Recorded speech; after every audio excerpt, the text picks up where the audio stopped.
how we can implement 5G in India.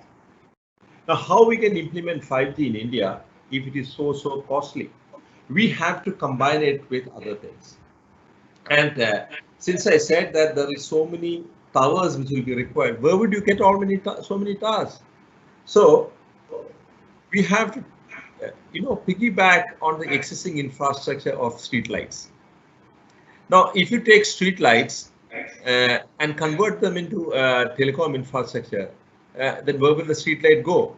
So we have to come out with something which is much smarter. And if you have telecom infrastructure and the streetlight onto it, why can't we build a camera onto it? You have a public addressal system. You have an LED TVs on that for people to see, which can be used for advertising. You can do multiple things. You can connect your IoTs to this, and all this will have a optical fiber backbone. Now, when it came to smart city has to have an infrastructure which is all inclusive. If you're creating purely something for telecom, it may not be that much viable. But if you combine multiple things, you will get space, you will get other elements also added onto it. And finally, you have something which is viable and it can be done on a public-private participation model. Because the concessionaire who takes this project will be able to implement this and make money out of this. So that is how this whole concept of smart poles come in. It was first invented.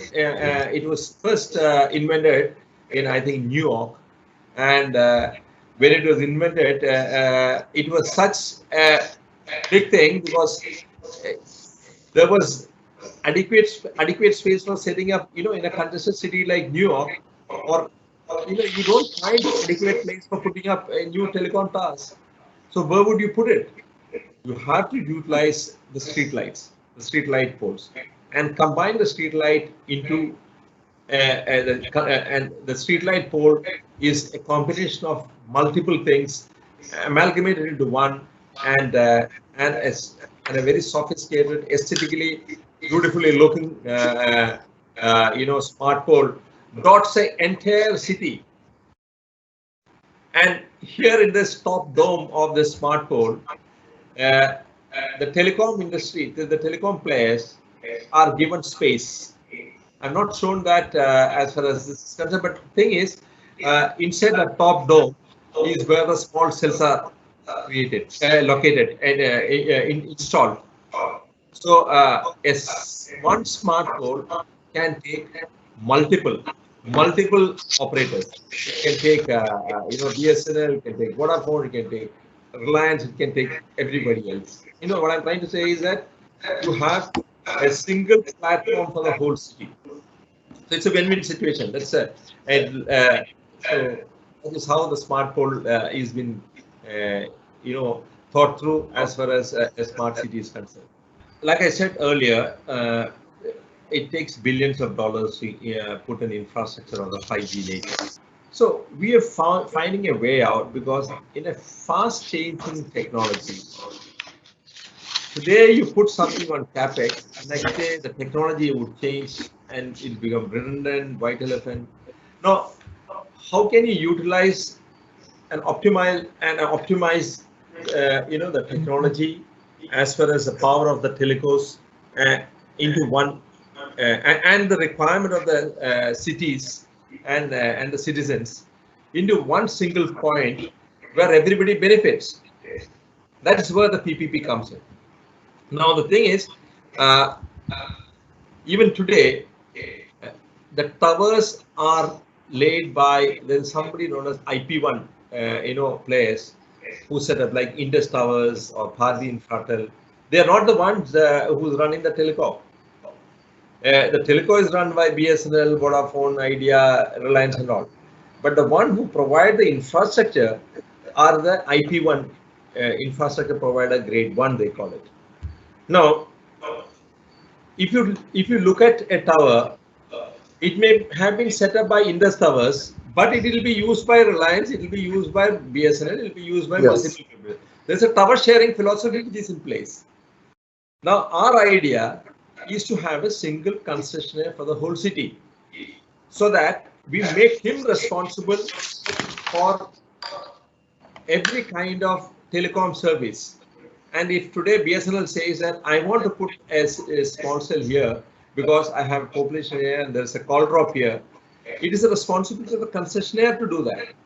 And in turn, BSNL will pay the concessionaire the tower sharing charges, which are fixed by the TRAI. So you have a standard procedure in place. All that we are using is based on that standard procedure, standard rates which are there.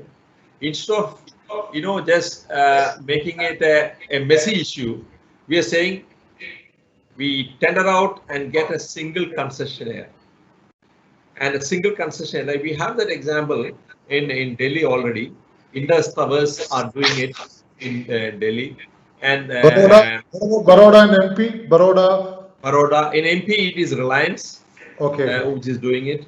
So I'm saying multiple players, but they are the IP1 operators who we are actually doing it.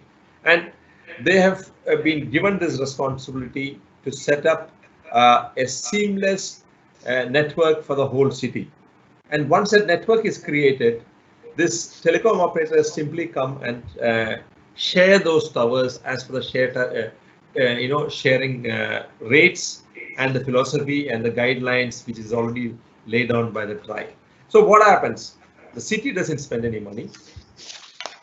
The IP1 operator will spend the money and invest correctly, keep upgrading based on the latest of technologies, and provide towers to the telecom operator.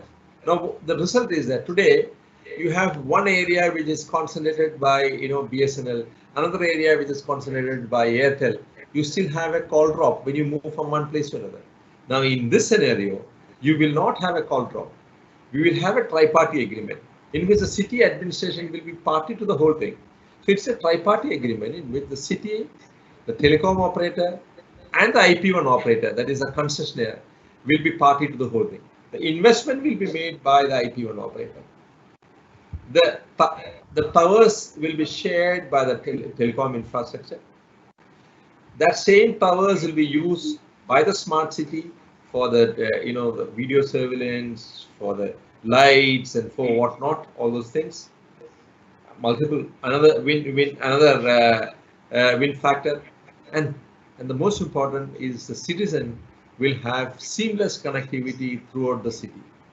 So your whole 5G infrastructure can come on a PPP model, and there will be a tower sharing philosophy in which a revenue earned, a part of it, city gets it. So there is a revenue share also. So so the PPP does not mean that only the telecom guys and all those things people make money. The corporation also will make money in the bargain. So it's a win-win-win-win situation, complete win-win situation. And what I'm saying is, if we always found that the industrial revolution, the first industrial revolution and the second industrial revolution, there was a bigger gap, but by the time second to third and third to fourth came, this gap kept reducing. So I feel that 6G will come sooner or later.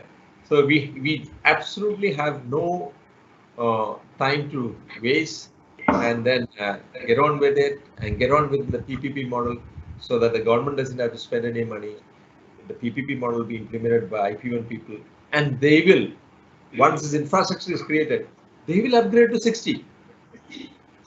So there is no challenge there. They will put, there may be additional poles which will be required for 6G and additional technologies. So once you have a concessionaire model, in fact, it's a little open-ended. It's not saying that we are not telling them that implement 4G or 5G. We are saying implement state-of-the-art technology, and they have to implement it because of the rules and regulations and the compulsions as per the contract, and for the benefit of the citizens and of the as per the requirement of the telecos.